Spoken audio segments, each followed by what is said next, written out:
السلام علیکم ورحمۃ اللہ وبرکاتہ۔ ذی الحج کے پہلے 10 دنوں سے ریلیٹڈ نبی صلی اللہ علیہ وسلم کی ایک حدیث کا مفہوم آتا ہے کہ کوئی بھی دن ایسے نہیں جس میں اللہ تعالیٰ کو نیک عمل کرنا اتنا زیادہ محبوب ہو جتنا ان 10 دنوں میں ہوتا ہے۔ اس کے بعد نبی صلی اللہ علیہ وسلم نے فرمایا فَأَكْثِرُوا فِيهِنَّ مِنَ التَّحْلِيلِ وَالتَّكْبِيرِ وَالتَّحْمِيدِ، یعنی ان دنوں میں کثرت سے پڑھو کیا؟ تحلیل یعنی لا الہ الا اللہ، تکبیر یعنی اللہ اکبر، اور تحمید یعنی الحمدللہ۔ تو مراد کیا ہے کہ ذکر کی کثرت کرو، اور ان 10 دنوں کے لیے ہمیں ایک خاص اسپیسیفک ذکر بھی بتا دیا گیا۔ تو ہمیں بھی کوشش یہ کرنی ہے کہ ان دنوں میں کثرت کے ساتھ اپنی زبانوں کو اللہ کے ذکر سے تر رکھیں، ایک کانسٹنٹ ایفرٹ ہو، کانسٹنٹ اسٹرگل ہو ذکر کی کثرت کا۔ اور اگر آپ دیکھیں تو صحابہ رضی اللہ عنہم کی پریکٹس میں بھی ہمیں یہی بات نظر آتی ہے۔ بخاری کی روایت ہے کہ ذی الحج کے 10 دنوں میں حضرت عبداللہ بن عمر اور حضرت ابو ہریرہ رضی اللہ عنہم بازاروں میں چلے جاتے اور بازاروں میں جا کر اونچی آواز میں ان تکبیرات کو پڑھتے۔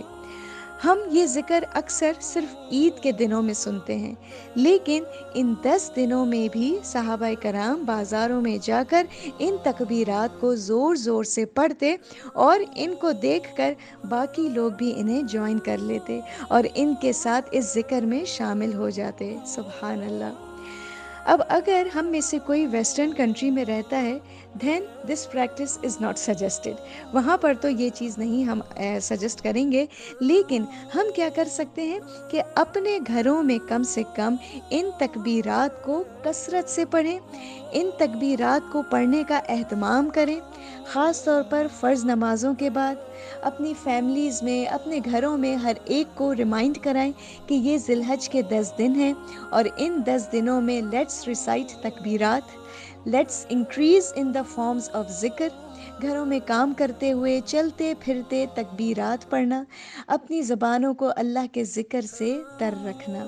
اور آپ دیکھیں کہ یہ وہ سنت ہے جو ہمیں اکثر اپنے گھروں میں زندہ نظر نہیں آتی، تو کیوں نہ اس بار ہم اس سنت کو اپنے گھروں میں، اپنی فیملیز میں زندہ کریں۔ اور پھر ساتھ ساتھ یہ دیکھیے کہ یہ ایک خاص طریقہ بھی ہے ان 10 دنوں میں ان پروفٹ سے کنیکٹ ہونے کا جن کو نبی صلی اللہ علیہ وسلم کے بعد سب سے زیادہ آنر کیا جاتا ہے، یعنی حضرت ابراہیم علیہ السلام۔ تو جب ہم ان تکبیرات کو پڑھیں گے تو انڈائریکٹلی ہم حضرت ابراہیم علیہ السلام سے بھی ایک کنیکشن اپنا برقرار رکھیں گے۔ وہ کیسے؟ کیونکہ یہ کلمات، جو تکبیرات کے کلمات ہیں، یہ وہ کلمات ہیں جو معراج کی رات میں حضرت ابراہیم اور نبی صلی اللہ علیہ وسلم کے درمیان جو کانورزیشن ہوئی تھی، اس کانورزیشن میں ایز این ایڈوائس دیے گئے تھے۔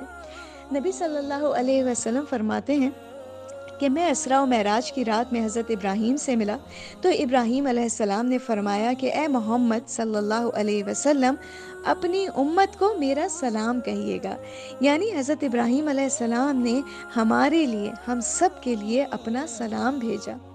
اور پھر فرمایا کہ اپنی امت کو بتائیے کہ جنت کی زمین، جنت کی مٹی زرخیز ہے، اس کا پانی میٹھا ہے، لیکن جنت کی زمین بنجر ہے، اس پر کوئی درخت نہیں ہے۔ اس پر درخت لگانا کس طرح سے ممکن ہے؟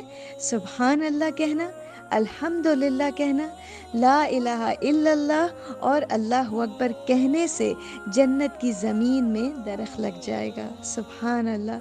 یعنی جنت کی جو مٹی ہے اس کے بیج کیا ہیں؟ سبحان اللہ، الحمدللہ، لا الہ الا اللہ اور اللہ اکبر کہنا۔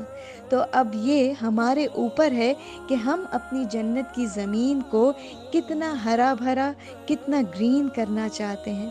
اور آپ یہ سوچئے کہ یہ تو عام دنوں کی بات ہے جس کے لیے حضرت ابراہیم علیہ السلام نے یہ فرمایا، تو خاص طور پر ان 10 دنوں میں ان کلمات کا ورد کرنا کیسا ہوگا، جس کے لیے ہمیں خاص نبی صلی اللہ علیہ وسلم نے بھی ہدایت فرما دی۔ تو کوشش کریے کہ خاص طور پر ان 10 دنوں میں چلتے پھرتے ان کلمات کو پڑھتے رہیے، خود بھی پڑھیے، اپنے گھر والوں کو بھی ریمائنڈ کرائیے، اپنے فرینڈس سرکل میں ریمائنڈ کرائیے، اور اس طرح سے اگر تو ہم مدرز ہیں تو ہم اپنے بچوں کے ساتھ بھی اس پریکٹس کو فالو کر سکتے ہیں۔ کم سے کم فرض نمازوں کے بعد اپنے بچوں کو بلائیے، ان کو بٹھا کر ان کے ساتھ یہ تکبیرات پڑھیے۔ تو اللہ تعالیٰ سے دعا ہے کہ اللہ تعالیٰ ہمارے ذکر کو جو ہم ان 10 دنوں میں کرتے ہیں یا ان کے باہر بھی کرتے ہیں اسے قبول فرمائے، اور ہمیں یہ توفیق دے کہ ہم اپنی زبانوں کو اللہ کے ذکر سے اور اپنے دلوں کو اللہ کی یاد سے آباد رکھیں۔ السلام علیکم ورحمۃ اللہ وبرکاتہ۔